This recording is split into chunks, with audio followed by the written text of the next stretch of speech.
खुलुमबाय गासैखौबो बर'सा देरासा YouTube channel जानानै नोंथांमोनखौ बरायना लाबाय दिनैनि मोगा-मोगि आयदायाव आं लाबोनो सानदों नैबे समाव खाग्राबारि एरियायाव थानाय नांगलभाङा दैमानि सेराव नैबे फार्स्ट टाइमनि थाखाय बड'लेण्ड राइडार बे जानो थांगासिनो दा बेनिनो बिथां अर्गेनाइजार बिथांजों आं नैबे समाव मोगा-मोगि लानो सानदों नैबे समाव सारखौ गिबियावनो आंनि यूट्यूब चैनल जानानै नोंथांखौ बरायना लाबाय नोंथाङा नैबे समाव फैबाय थानाय 4 तारिखनिफ्राय ना 4 तारिख आरो 5 तारिख जानुवारि 4 आरो 5 जानुवारियाव बड'लेण्डनि फार्स्ट टाइम नैबे राइडार मिट बे जानो थांगासिनो आं नैबे समाव बिथांनिफ्राय गोबां बाथ्रा मोनथिना लागोन थ' नैबे 4 आरो 5 आव जे जानो गोनां जे राइडार मिट बेवहाय बबे जायगानिफ्राय बाहागो लाफैगोन बेहाय जोंहा पुरा 8टा स्टेट नर्थ ईस्टनि सिक्किमनिफ्राय लानानै त्रिपुरा नागालेण्ड मिज'राम अरुणाचल प्रदेश आरो आसाम जों 8टा स्टेटनि जोंहाथ' दंखायो आरो बिनि बागैबो जोंहा चेन्नाइनिफ्राय दा लोगो कयेकजना सालायगासिनो दङ लामायाव आरो इउपिनिफ्राय सालायगासिनो दं दिल्लीनिफ्राय सालायगासिनो दङ माने बुंनो थाङोबा जोंहा गासै इन्डियानिफ्राय जोंहा राइडार्सफोर बेहाय ज' फैगोन जोङो रयेल एनफिल्ड राइडार्सफोरनिफ्राय दङ हार्ले डेभिडसन राइडार्सफोरनिफ्राय दङ जोंहा BMW राइडार्सफोरनिफ्राय दङ बेनेली राइडार्सफोरनिफ्राय जोंहा दङ बेहाय जोङो अराउन्ड 350 जों ज' बेहाय ज' जानानैहाय बे 4 तारिख आरो 5 तारिख जानुवारि 2020 सनखौहाय जोङो माने ज' जानानैहाय बेहाय खुंलांनो साननाय आरो दा बेवहाय मा इभेन्ट्स थागोन बे नैबे जिहेतु फार्स्ट राइडार मिट खालामनो सानदों बेवहाय इभेन्ट्स थागोन नङा होमब्ला दा मा थागोन बेवहाय जोंहा गोबाङैनो एक्टिभिटिसफोर दङ जेरै जोंहा सुइमिं रिभार सुइमिं दङ जोंहा नांगलभाङा दै मोनसे आइ दैमानि सेरावनो मोनसे आरो गिदिरथार दैमा दंबावो बे नांगलभाङा दै बेहाय माने जोंहा रिभार सुइमिं कम्पिटिशन जागोन राइडार्सफोरनि गेजेराव जोंहा फिटेस्ट राइडार होननाय मोनसे इभेन्ट मोनसे गोदानैहाय जोङो बेखौ मैप आउट खालामनानैहाय जोङो गेलेहोगोन बेहाय माने बायदिसिना एक्टिभिटिसफोर थागोन जायहा एकदम सबसे फिट बियो देरहानाय बायदि जागोन आरो बिनि गेजेरावनो आरो जोंहा बीच भलिबल जेनाखि बालायावहाय भलिबलखौ गेलेनाय जागोन बा दैज्रायज्रायावहाय भलिबलखौ गेलेहोनाय जागोन आरो अमा बेदरनि ससेज अमा बेदर जानाय कम्पिटिशनबो जोंहा बेहाय थागोन आरो बिदिनो कालचारेल इभेन्ट्सफोर दं जोंहा भुटान हाजोनिफ्राय जोंहा टिबेटान मोसानाय नेपाली मोसानाय आरो जोंहा बड' आइजोफोरनिफ्राय जोंहा बागुरुम्बा मोसानाय बारदै सिख्ला मोसानाय बेफोरो दङ आरो जोंहा सांथाली डान्स दङ आरो जोंहा साद्रि डान्स जायखौ जों नागपुरी डान्स बेबो ज'यैनो माने जोंहा राइडार्सफोरजों ज' मोसाफानो हानाय बे मोनसे पुरा सेसनबो जागोन आरो बेफोरबायदि जोंहा 4 तारिख आरो 5 तारिखै पुरा पुरा साननैया एक्टिभिटिसा फुल जानानै दङ दा बिनि गेजेरावनो माखासे जोंहा राइडार्सफ्रा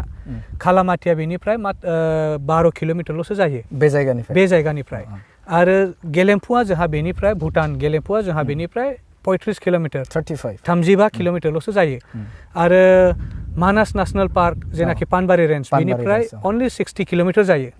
दैजिं फेस्टिवल जोंहा नर्थ ईस्टनि सबसे गिदिरसिन मानिजानाय आरो मुंदांखा फेस्टिवल जे बेयो जोंहा बेनिफ्राय मात्र 10 किल'मिटारल'सो जायो 10 किल'मिटार औ बेखायनो जोङो साफ्रोमबो नोंथांनि भिउवार्सफोरखौ आसा खालामो कि बे जायगायाबो मोनसे नायजाथाव जायगा आरो जोंहा बिभिन्न टाइपनि मटर साइकेलबो बेहाय जमा जागोन बेखौबो जुदि नायनो लुबैयोब्ला फैनानैहाय नायसनफैनो हागोन आरो दा जोंहानि अनलाइन रेजिस्ट्रेशन जायफोरा राइडार्सफोरनि थाखाय जोंहा अनलाइन रेजिस्ट्रेशन अर्ली बार्ड जायखौ जोङो बुङो मात्र 1500 थाखानि थाखाय बे पुरा एक्टिभिटिसखौ जानो हागौमोन बे 15 तारिखआव बे बन्द जानाय जाबाय आरो जोंहानि जेनाखि स्टैंडार्ड रेजिस्ट्रेशन 2000 थाखानि बे जोंहा 25 तारिखै बन्द जाबायमोन किन्तु दा जोंहा गोबाङैनो कल्सफोर मोनगासिनो दङ बेखौ रिक्वेस्ट मोनगासिनो दङ बेखायनो जोंहा दा सम बेखौहाय 31 तारिखसिम एक्सटेन्ड खालामनो हाबावनाय जादों आरो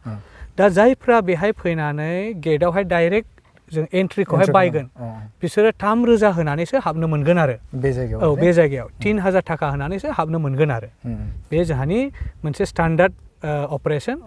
दा बेखौ जोंहाबो मेनटेन खालामनो गोनां आरो नोंथाङा बुंदों ना बे इभेन्ट्सफोरखौ जेरै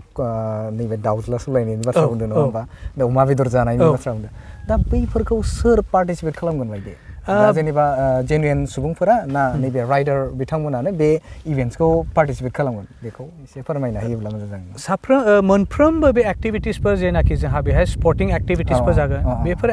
एक्टिभिटिसफ्रा एक्सक्लुसिभलि जोंहा राइडार्सफोरनि थाखाय आरो अनलि जायफ्रा राइडार्स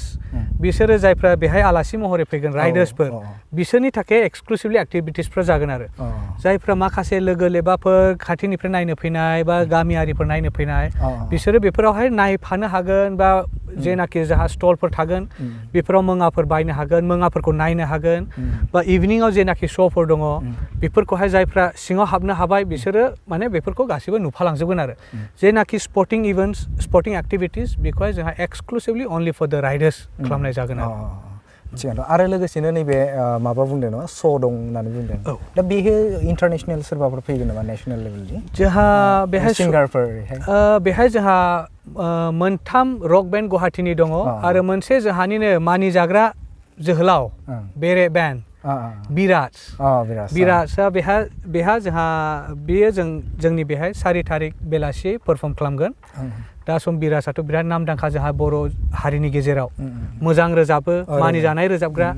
दा बियो जोंहा बेहाय 4 तारिखै पारफर्म खालामगोन आरो मोनथाम रक बेन्ड जोंहा गुवाहाटीनिफ्राय दङ मोनसे रक बेन्डआथ' मोनसे बेन्डनि गाहाय रोजाबगिरियाथ' दानिसो आसामिस सिनेमा जेनाखि दंमोन रत्नाकर बिनि लिड सिंगार जेरैहाय जुबिना बिजों रोजाबफानाय बे मेन रोजाबनायखौ बे गायकआ रोजाबनायमोन आरो बिनि नामा जसुआ बेहाय जोंहा 5 तारिख बेलासियावहाय मेइन इभेन्टनि पारफर्म खालामगोन आरो सासेबाव मोनसे एसे खोनासंजाथाव बाथ्राया बेनोखि जोङो डिजे बम होननायखौबो लाबोदों आरो डिजे बम बे सासे इन्टारनेसनेल लेभेलनि डिजे बे इटानगर बेस्ड द अनलि टेंट्रम डिजे इन नर्थ ईस्ट आरो बे टेंट्रम डिजे जेखौ बुङो जोङो बे सासेल'सो पुरा नर्थ ईस्ट 8टा स्टेटआव बे सासेल'सो दङ बे जोंहा 5 तारिख बेलासियावहाय बेहाय जोंनि स्टेजआव पारफर्म खालामगोन आरो सारनाव मोनसे सोंबावनो नागिरदों लास्ट बे जाहैबाय जाय बेवहाय अडियेन्सफोरा फैगोन नामा पाब्लिकफोरा फैगोन दा बैसोरनि थाखाय एन्ट्रि माबाफोर फिसफोर थागोन नामा जोंहा बेहाय जे इभेन्ट्सखौ नायनो जोंहा बेहाय जेनाखि आलासिफोर फैगोन बिसोराथ' एडभान्स बुकिं बा गेट क्रास हिसाबै हाबनाय जाखागोन जोंहा ओरैनो गामियारिफोरनि थाखाय माबा मोनसे गेट एन्ट्रि लानानैहाय जोङो माखासे मानसिफोरखौ हाबहोनो हागोन आरो बिदिबो जानाय नङा कि माने साफ्रोमबो जेसेबां फैजोबो बेखौबो हाबहोनो हानायाबो जोंहाबो एसे गोराबो जानो हागौ जों एकमडेट खालामनो हायाबो जानो हागौ माने जोंहा बे टापु मोनसे बिमा दै आरो नांगोल भाङानि गेजेराव जोंहा बेसेबांबा गोबां गामिफोर दङ बे मोनसे टापु बे टापुआव जों बेखौ प्रग्रामखौ खुंनायावहाय जोंहा बे टापुनि मानसिफ्रा फैगोन